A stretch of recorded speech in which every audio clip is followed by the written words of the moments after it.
السلام علیکم ورحمۃ اللہ تعالی وبرکاتہ۔ ناظرین حضرات، آپ تمام کا میرے چینل اسلامی زندگی میں خوش آمدید۔ امید کرتا ہوں کہ سب خیریت سے ہوں گے۔ اللہ تبارک و تعالیٰ کی بارگاہ میں دعا ہے رب ذوالجلال آپ تمام کو اور آپ تمام کے والدین کو سلامت رکھے۔ ڈاکٹر اقبال شعر لکھتے ہیں اور کہتے ہیں، اپنے اعمال پر ڈال کر کے پردہ اقبال ہر شخص کہہ رہا ہے زمانہ خراب ہے۔ رب کائنات قرآن مقدسہ میں ارشاد فرماتا ہے، ان رحمت اللہ قریب من المحسنین، کہ بے شک اللہ کی رحمت محسنینوں کے قریب ہے، اچھے اعمال کرنے والوں کے پاس میں اللہ کی رحمت ہے۔ تو اب ہمیں اگر اللہ کی رحمت حاصل کرنا ہے تو محسنین کے قریب جانا ہوگا، تب نہ ہم حاصل کر پائیں گے۔ لیکن آج کچھ لوگ کہتے کچھ اور ہیں بہکانے کے لیے، لیکن کرتے کچھ اور ہیں۔ صرف وہ عوام کو گمراہ کرتے ہیں جن میں سے پہلی لسٹ میں پہلا نمبر اگر کسی کا آتا ہے تو علماء دیوبند ہیں۔ ان دیو کے بندوں کا سب سے پہلا نمبر آتا ہے عوام کو، بھولی بھالی عوام کو گمراہ کرنے میں۔ کے لیے وہی کرتے ہیں جو ہم کرتے ہیں، لیکن عوام کو بہکانے کے لیے وہ غلط الفاظ کا استعمال کرتے ہیں، غلط بیانی کرتے ہیں۔ میں بعد میں گفتگو کروں گا، پہلے تاریخ منحوس کی یہ ویڈیو آپ دیکھیں۔ اگر وہ مزاروں پہ جا کے مزار والے سے مانگتے ہیں تو پھر تو کافر ہیں، اگر بغیر توبہ کے چلے گئے تو پھر تو ہمیشہ جہنم میں جلیں گے۔ اور اگر مزار پہ جا کے اللہ سے مانگتے ہیں تو اور یہ سمجھتے ہیں کہ مزاروں پہ جا کے جب اللہ سے مانگا جائے گا تو دعائیں زیادہ قبول ہوتی ہیں، تو یہ غلط نظریہ ہے۔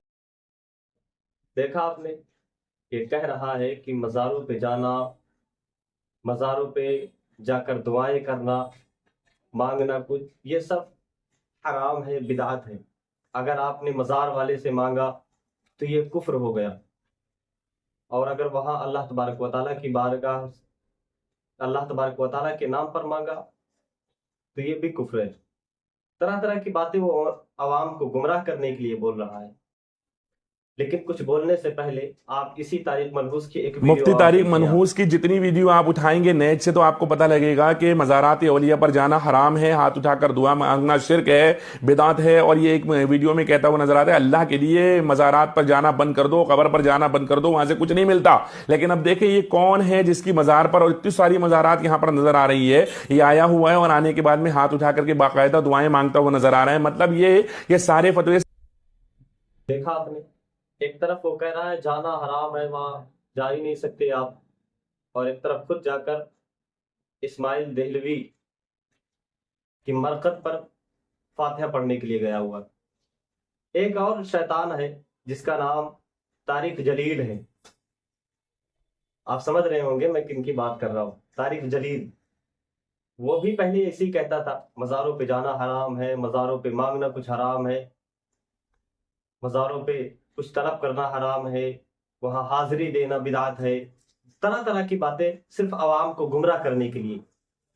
لیکن کچھ بولنے سے پہلے ایک ویڈیو اس کی بھی دکھانا چاہتا ہوں، آپ یہ بھی دیکھیں۔ پڑے تیری بارگاہ اے میرا بیٹا پہ، او میرا چاچے دا بیٹا ہے، او میرا چاچا ہے، او میرا چاچے دا بیٹا ہے، انہیں چاراں نو دا ثواب پہنچا یا دنیا قبراں نو روشن فرما، فرما کسی تے سختی تے دور۔ دیکھا آپ نے، خود جا کر قبر پر دعا کر رہے ہیں، ان کی بخشش کی دعا کر رہے ہیں۔ یاد رکھو، شیطان کبھی بخشا نہیں جاتا، چاہے لاکھ دعا کر لیا جائے، شیطان کی بخشش کبھی نہیں ہے۔ اور آپ وہاں پہ کھڑے ہو کر دوسروں کو، عوام کو گمراہ کرتے ہو کہ نہیں جانا چاہیے قبر پر، دعا نہیں کرنی چاہیے، یہ نہیں کرنا چاہیے، وہ نہیں کرنا چاہیے، لیکن خود جا کر ایسا کام کر رہے ہیں۔ آپ دیکھیں، خود جا کر ایسا کام کر رہے ہیں۔ ارے ہم جو قبر پر جاتے ہیں، جو مزارات پہ جاتے ہیں، ان کو خدا مان کر نہیں جاتے ہیں، ان کو خدا مان کر نہیں جاتے ہیں، بلکہ ہم یہ سمجھ کر جاتے ہیں یہ بھی بندے ہیں، لیکن یہ بندے رب سے زیادہ قریب ہیں، اس لیے ہم ان کی بارگاہ میں جاتے ہیں، اور ان کی بارگاہ میں جا کر پھر رب کائنات کی بارگاہ میں دعا کرتے ہیں، مولا ان کے صدقے میں ہمیں دے۔ ہم ان کو خدا سمجھ کے نہیں مانتے۔ آپ یوں دیکھیں کہ دنیا رب کائنات نے بنائی ہے، دنیا میں ہر جگہ، ہر اسٹیٹ ہے، شہر ہیں، قصبے ہیں۔ تو آپ اپنے انڈیا کی بات لے لیں، انڈیا میں